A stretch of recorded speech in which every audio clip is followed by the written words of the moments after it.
আজ কানাডায় প্রচণ্ড গরম। আমি কানাডার জঙ্গলের ভিতরে হাঁটতেছি।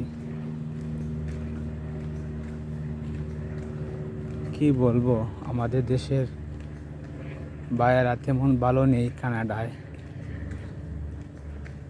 ওনারা কোনো কাজ পাচ্ছেন না কানাডায় এসে। অনেক টাকা খরচ করে কানাডায় এসে কোনো কাজ পাচ্ছেন না। এর প্রথমত কারণ হচ্ছে ওনারা ইংলিশ ভাষা জানেন না, গুগল ম্যাপ ব্যবহার করতে জানেন না এবং কোনো ধরনের স্কিল নেই। আমি বলবো যারা কানাডায় আসবেন বা আসতে চান তারা অন্তত ইংলিশ ভাষাটা শিখুন, গুগল ম্যাপ ব্যবহার করতে শিখুন। তাহলে কানাডায় আসলে আপনাদের অনেক কাজ সহজ হবে। কানাডায় কেউ কাউকে হেল্প করে না, এখানে সবাই নিজেকে নিয়ে ব্যস্ত থাকে।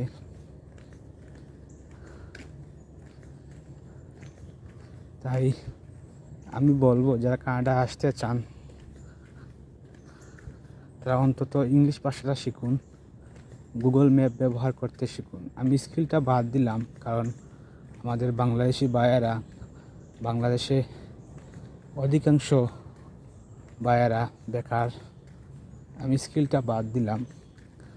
আপনারা অন্তত ইংলিশ ভাষা শিখুন, গুগল ম্যাপ ব্যবহার করতে শিখুন।